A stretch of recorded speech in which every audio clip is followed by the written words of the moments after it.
Di pinggiran kota, tersembunyi sebuah pasar kuno bernama Pasar Dirah, tempat yang hanya bisa ditemukan oleh mereka yang tidak sengaja tersesat atau memang berniat mencarinya. Konon, pasar ini muncul ketika bulan purnama bersinar redup di antara kabut tebal, atau pada malam-malam tertentu ketika langit gelap tanpa bintang. Para pedagangnya berdiri di balik lapak kayu yang lapuk, wajah mereka samar-samar tertutup bayangan, seolah sengaja disembunyikan dari pandangan biasa. Barang-barang yang dijual pun bukanlah sesuatu yang bisa ditemui di pasar biasa, ada botol berisi cairan keruh dengan label T. Ulisan tangan yang sudah pudar, dupa beraroma kematian, dan perhiasan antik yang konon diambil dari kuburan kuno. Suasana di sana selalu sunyi, meski ramai pembeli yang lalu lalang dengan langkah tanpa suara. Angin dingin berhembus pelan, membawa bisikan-bisikan yang tak jelas asalnya, seolah pasar ini hidup di antara dua dunia.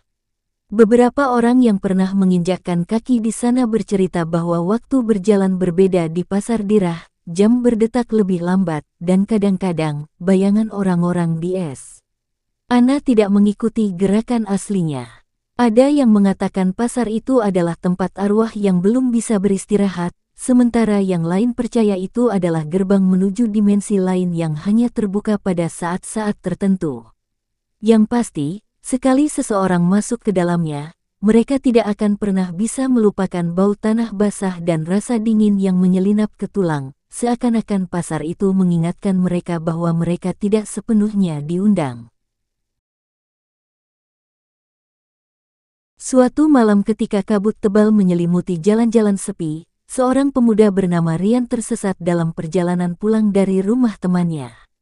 Ponselnya kehabisan baterai, dan lampu jalan yang biasanya terang tiba-tiba padam satu persatu, memaksanya berjalan mengikuti sinar bulan yang kadang tertutup awan. Tanpa disadarinya, ia melangkah melewati sebuah gerbang kayu lapuk yang tidak pernah ia lihat sebelumnya, dihiasi ukiran-ukiran aneh berupa simbol-simbol yang membuatnya bergidik. Bau anyir bunga melati bercampur tanah basah memenuhi udara, dan di kejauhan, ia melihat kerlipan lentera lente kuning yang seolah mengajaknya mendekat. Awalnya Rian mengira ini hanyalah pasar malam biasa yang kebetulan buka larut, tapi semakin ia masuk, semakin ia merasakan ada yang salah.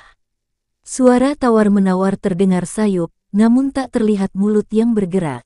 Uang yang berpindah tangan bukanlah rupiah, melainkan kertas usang bertuliskan nama-nama dalam huruf Jawa kuno, beberapa di antaranya ia kenali sebagai nama leluhurnya yang sudah lama meninggal.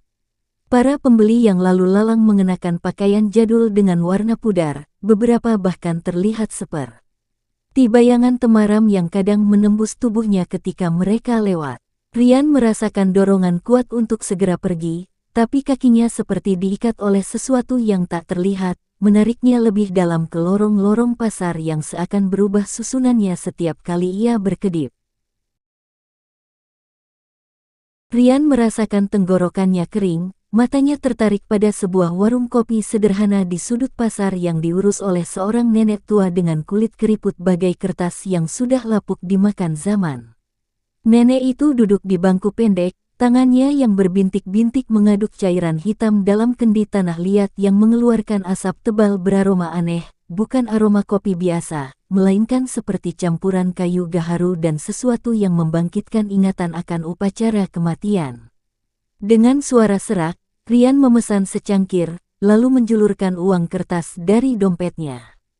Sang nenek menggeleng perlahan, jari-jarinya yang dingin menyentuh pergelangan tangannya dengan sentuhan selembut sarang laba-laba. "Kau belum waktunya, nak," bisiknya dengan suara parau yang seolah datang dari dalam sumur. Tiba-tiba, cangkir yang baru saja diisinya berubah menjadi abu halus yang berhamburan di udara, meninggalkan jejak-jejak hitam di meja kayu yang penuh goresan aneh seperti tulisan paku. Dari kejauhan, suara tangisan bayi yang meraung-raung terdengar semakin dekat, namun tak terlihat dari mana asalnya, seolah berasal dari balik dinding kabut yang menyelimuti pasar. Rian merasakan keringat dingin mengalir di punggungnya ketika menyadari bahwa semua pedagang di sekitarnya kini diam beku, wajah-wajah pucat mereka berbalik serempak ke arahnya dengan senyum yang terlalu lebar, terlalu banyak gigi. Dengan langkah terburu-buru, Rian menjauh dari warung kopi itu, kakinya terhuyung-huyung melewati deretan lapak yang menjual barang-barang semakin aneh. Matanya tertarik pada sebuah cermin antik berbingkai kayu hitam yang dipajang di sebuah lapak sepi. Cermin itu tampak tua dan buram, tetapi ada sesuatu yang mengganggunya, semacam tarikan magnetis yang membuatnya tidak bisa berpaling. Tanpa sadar, ia pun berhenti dan menatap bayangannya sendiri di permukaan kaca yang keruh. Perlahan-lahan, dadanya sesak ketika menyadari bahwa bayangan itu tidak meniru gerakannya. Alih-alih mengikuti ketika ia mengangkat tangan, bayangan itu justru diam, lalu tiba-tiba tersenyum sendiri, senyum tipis yang membuat bulu kuduknya berdiri. Sebelum Rian sempat bereaksi, bayangan itu perlahan mengangkat jari telunjuknya yang kurus dan menunjuk ke belakangnya, seolah memperingatkan sesuatu. Dengan jantung berdebar kencang, Rian berbalik pelan, dan di sana, tepat di belakangnya, berdiri seorang gadis kecil mengenakan gaun putih yang basah dan lepek, seperti baru keluar dari air. Gadis itu menatapnya tanpa berkedip, air menetes dari ujung rambutnya yang panjang, membentuk genangan kecil di tanah. Wajahnya pucat, tapi matanya terlalu hitam, terlalu dalam, seperti dua lubang yang menembus kegelapan. Gadis kecil itu mengulurkan tangannya yang pucat, menjunjung setangkai bunga kamboja segar yang baunya menusuk hidung seperti aroma kuburan baru diguyur hujan. Bibirnya yang kebiruan bergerak pelan, mengeluarkan suara basah seperti orang yang tenggelam. "Beli, Bang. Harganya cuma 1 helai rambutmu." Rian, yang tubuhnya terasa beku oleh tatapan kosong itu, tanpa berpikir menjambak rambutnya sendiri dan mencabut sehelai. Begitu rambut itu menyentuh telapak tangan gadis kecil, senyumnya meregang lebar, terlalu lebar, hingga sudut mulutnya robek seperti kertas basah, menguak deretan gigi kecil yang runcing seperti duri. Bunga di tangannya tiba-tiba menggeliat, kelopaknya berguguran dalam sekejap, menyisakan gumpalan ulat-ulat hitam yang bergerak-gerak di atas kulitnya yang membiru. Gadis itu tertawa. Suaranya gemericik seperti air mengalir di pipa besi, sambil matanya yang hitam itu tak pernah lepas dari wajah Rian. Perlahan, tubuhnya mulai mencair seperti lilin terkena hujan, tetesan air dan daging membasahi tanah hingga yang tersisa hanya gaun putihnya yang mengambang di udara. Sebelum akhirnya jatuh lemas ke genangan air keruh. Rian berdiri terpaku, helai rambut di tangannya tiba-tiba terasa panas, membara seperti besi membara, sebelum akhirnya terbakar menjadi abu yang beterbangan ditiup angin pasar yang tiba-tiba menderu. Tubuhnya gemetar, Rian berbalik dan berlari menyusuri lorong sempit yang dia yakini mengarah ke pintu keluar. Namun setiap kali dia berbelok, jalan itu hanya membawanya kembali ke tempat yang sama, sebuah persimpangan dengan tiang pancang tua di mana tali-tali merah kusam tergantung seperti ular lemah. Napasnya memburu ketika menyadari bahwa suara langkahnya tidak menghasilkan gema, seolah pasar itu menelan setiap bunyi yang dia buat.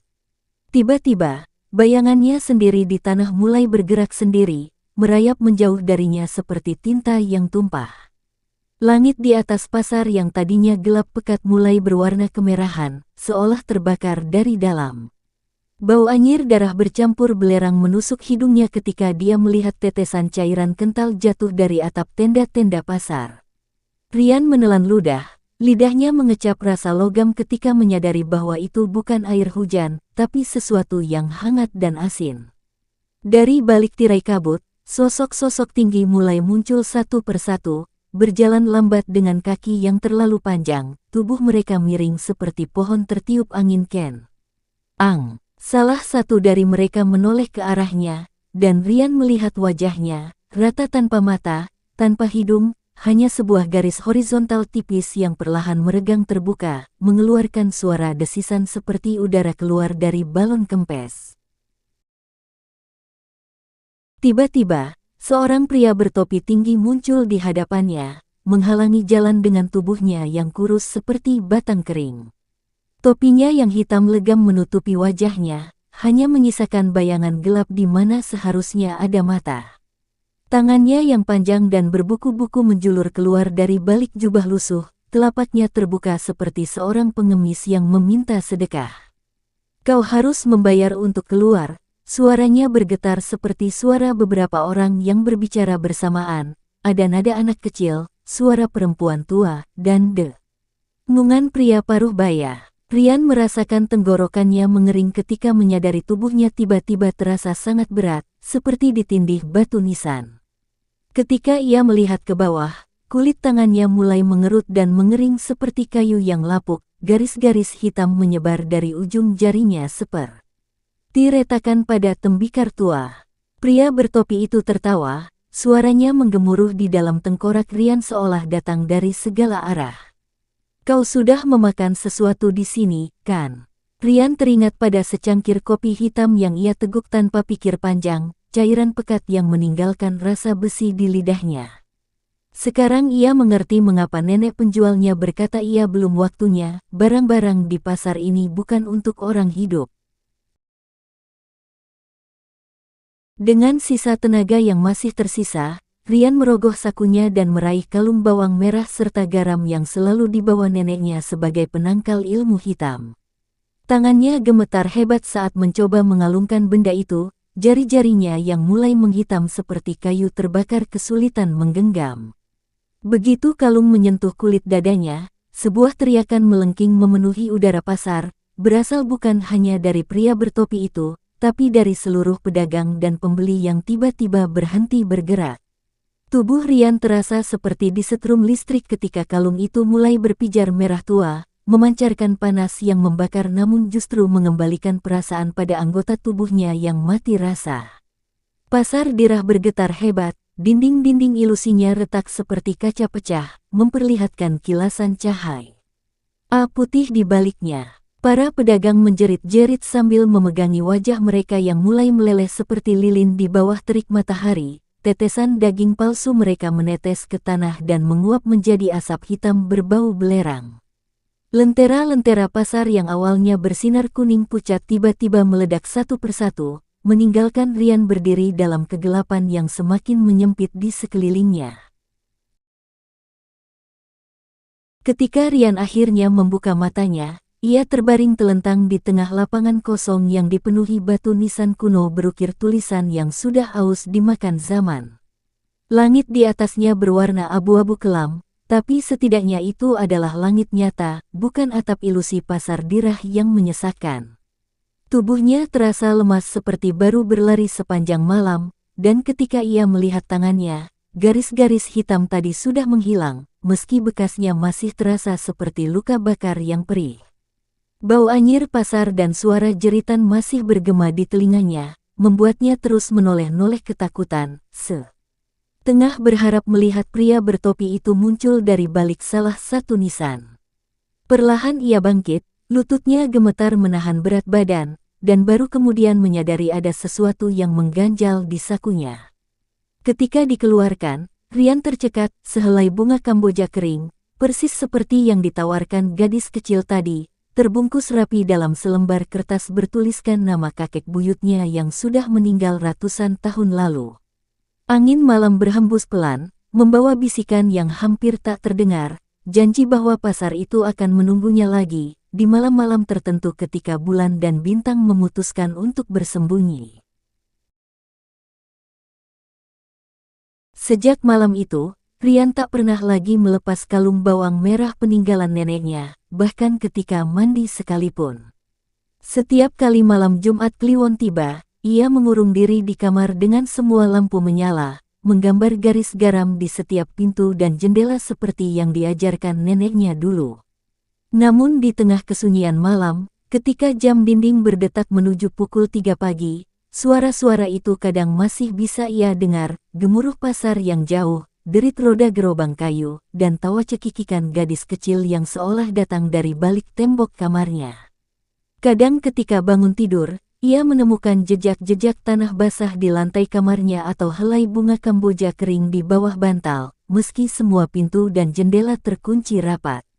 Rian tahu pasar itu belum selesai dengannya, dan suatu malam nanti, ketika kalung pelindungnya sudah tidak cukup kuat lagi. Gerbang kayu berukir itu akan muncul lagi di ujung jalan, menunggu dengan sabar, menawarkan barang-barang antik yang harganya bukan lagi sehelai rambut, tapi sesuatu yang jauh lebih berharga.